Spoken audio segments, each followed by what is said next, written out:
मम्मा हमारी जाति कौन सी है? रुको, इसका जवाब मैं देती हूँ। आपको पता भी है क्या ऐसी फालतू में ज्ञानी बाबा बन रही हो? तरीके से पूछना है तो पूछ, वरना भाग यहाँ से। प्लीज बताइए गुरुदेव, मैं आपके चरणों में हूँ। ठीक है, चल अब आराम से बैठ और सुन मेरी बात।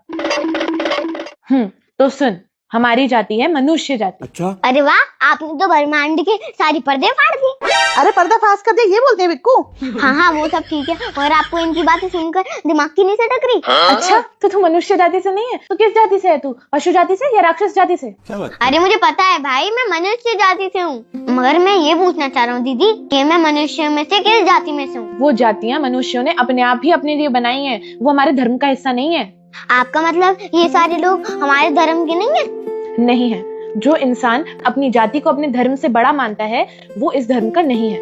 आपका मतलब हमारे धर्म में जाति है ही नहीं? बिल्कुल भी नहीं है। हमारे धर्म में सिर्फ 4 वर्ण होते हैं, जो पहले भी थे और अब भी हैं, जो सिर्फ मनुष्य के गुण और कर्म पर आधारित होते हैं। ये बात सीरियस बात लग रही है, अच्छे से बताओ। अब देख, हमारे धर्म में 4 वर्ण होते हैं। एक वर्ण होता है जिसमें विद्वान लोग आते हैं, जिन्हें चीजों की जानकारी होती है, जो समझदार होते हैं, जिन्हें हम आज की भाषा में साइंटिस्ट, प्रोफेसर्स या एडवाइजर्स कह देते हैं। उन्हें उस टाइम पर हम ब्राह्मण कहते थे।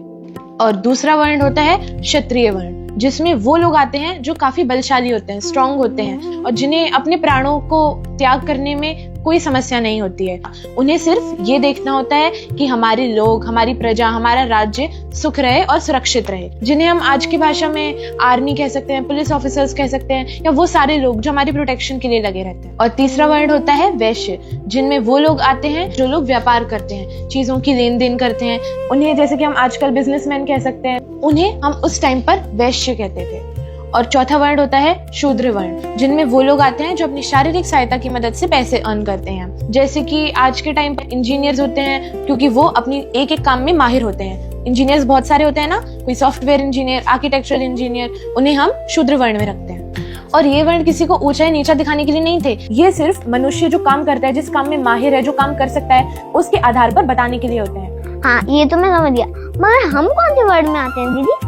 हमारे दादू और पापा कृषि का काम करते हैं, और इसी वजह से हम वर्ण व्यवस्था के हिसाब से वैश्य हैं। तो मतलब मैं वैश्य हूँ? नहीं, हमारी इस बेहतरीन वर्ण व्यवस्था को किसी सोच ने बर्बाद कर दिया, जब धीरे धीरे लोग अपने कर्म से नहीं, जन्म से अपनी वर्ण को चुनने लगे। अब जब तू बड़ा हो जाएगा, तब तेरे कर्मों पर निर्भर करेगा कि तू कौन सी वर्ण में बिलोंग करता है। वाह, कितनी अच्छी व्यवस्था थी ना।